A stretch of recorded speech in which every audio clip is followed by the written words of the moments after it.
Bismillahirrohmanirrohim. Assalamualaikum warahmatullahi wabarakatuh.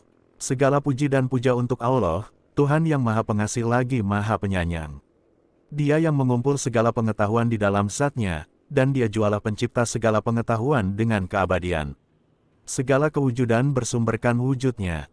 Segala puji bagi Allah, lantaran Dia menghantarkan Quran yang mulia, yang mengandungi di dalamnya sebab-sebab Ia diturunkan, yaitu untuk memperingatkan manusia tentang Allah. Dihantarkannya kepada pembimbing yang memandu manusia pada jalan yang benar, dengan yang paling perkasa di antara agama-agama. Selawat dan salam ke atas Nabi Muhammad SAW, yang tidak diajar oleh makhluk tetapi diajar olehnya sendiri. Baginda SAW adalah nabinya yang terakhir, penyambung terakhir pada rantaian kenabian, yang diutus kepada dunia yang sedang hanyut di dalam huru-hara, yang paling mulia di kalangan nabi-nabinya, dimuliakan dengan kitab suci, yang paling suci dan paling mulia. Keturunan Baginda SAW adalah pembimbing bagi orang-orang yang mencari. Sahabat-sahabat Baginda SAW adalah pilihan dari kalangan orang yang baik-baik dan murah hati. Semoga kesejahteraan dan keberkahan yang melimpah-limpah dikurniakan kepada ruh-ruh mereka.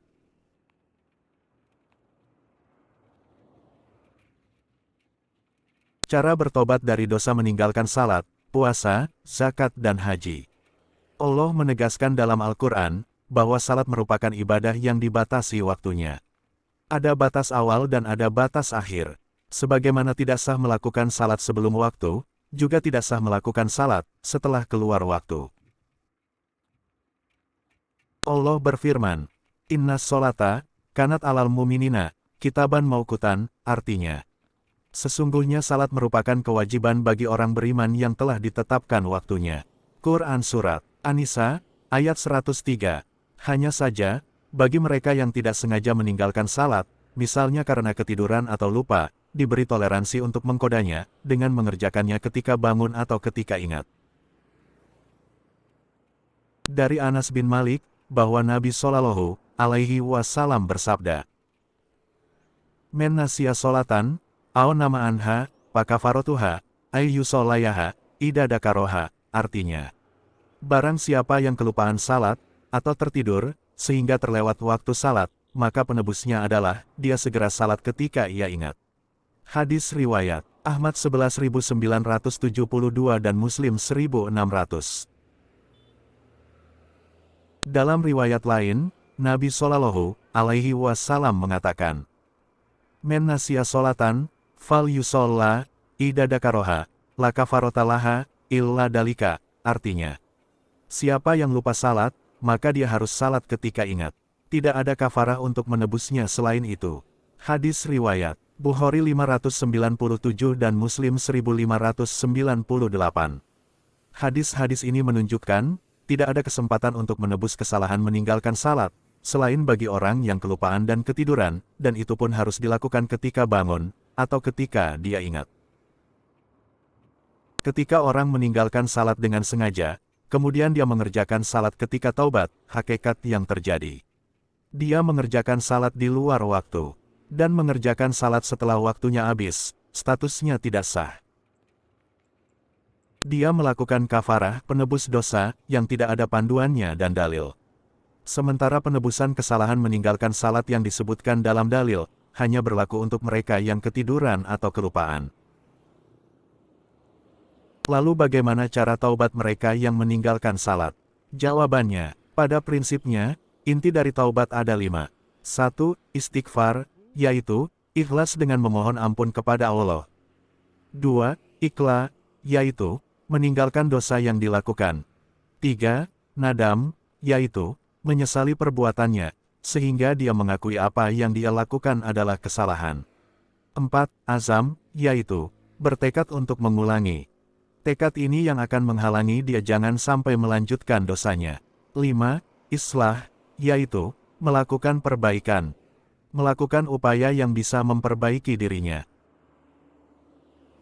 Allah berfirman, Illalladina tabu, wa aslahu, wa tasomu billahi, wa ahlasu dinahumullaha, paulaika ma'al muminina, wa saupa yutillahal muminina, azron adiman, artinya, kecuali orang-orang yang taubat, dan mengadakan perbaikan, dan berpegang teguh pada agama Allah, dan tulus ikhlas mengerjakan agama mereka karena Allah. Maka, mereka itu adalah bersama-sama orang yang beriman, dan kelak Allah akan memberikan kepada orang-orang yang beriman, pahala yang besar. Quran Surat An-Nisa, ayat 146. Bagian yang menjadi fokus perhatian kita adalah, apa yang harus dilakukan dalam rangka upaya perbaikan, yang harus dilakukan oleh orang yang meninggalkan salat. Ada satu hadis yang bisa kita jadikan titik terang. Hadis Nabi Shallallahu Alaihi Wasallam, yang menjelaskan proses hisab amal hamba. Inna awwalama, yuhasabun nasubihi, yaumal kiamati, min amalihimus sholatu, kola, yakulu robbuna jalla, wa azali malaikatihi, wa huwa alamungduru, fisolati abdi et tammaha, anna kosoha, fa ingkanat tammatan, kutibat lahu tammatan, wa ingkanan takoso, min hasayan, kolam duru, hal li abdi, min tatowin, fa ingkana lahu, tatowun, kola, utimu li abdi, paridotahu, min tatowu ihai, artinya. Amal manusia, pertama yang akan dihisab kelak di hari kiamat adalah salat.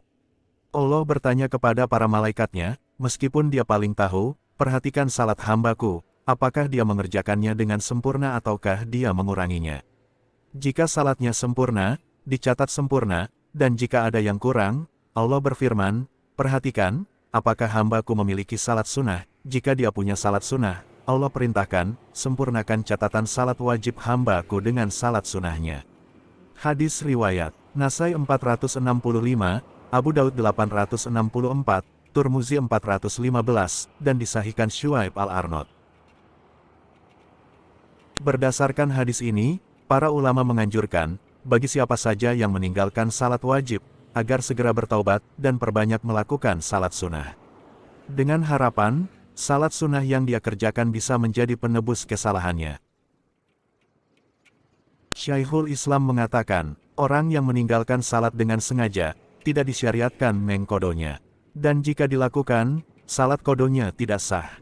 Namun yang dia lakukan adalah memperbanyak salat sunnah. Ini merupakan pendapat sebagian ulama masa silam, Al-Ikhtiyarot, halaman 34. Keterangan lain disampaikan Ibnu Hazm. Siapa yang sengaja meninggalkan salat sampai keluar waktunya, maka selama dia tidak bisa mengkodonya, hendaknya dia memperbanyak amal soleh dan salat sunnah, agar memperberat timbangannya kelak di hari kiamat. Dia harus bertaubat dan banyak istighfar, Al-Muhalla, 2/279. Karena itu, kewajiban orang yang pernah meninggalkan salat wajib, dan sekarang telah bertaubat, banyak memohon ampun kepada Allah, memperbanyak salat sunnah, mencari komunitas yang baik, yang bisa memotivasi dirinya untuk menjaga salat. Dan jangan lupa untuk bersyukur kepada Allah atas nikmat hidayah untuk taubat. Wallahu a'lamu bis-shawab. Mungkin, hanya itu saja yang bisa saya sampaikan kali ini. Mohon maaf atas segala kekurangan. Semoga kita semua diberikan taufik untuk bisa melakukan taubat nasuha. Amin, ya Rabbal Alamin. Wassalamualaikum warahmatullahi wabarakatuh.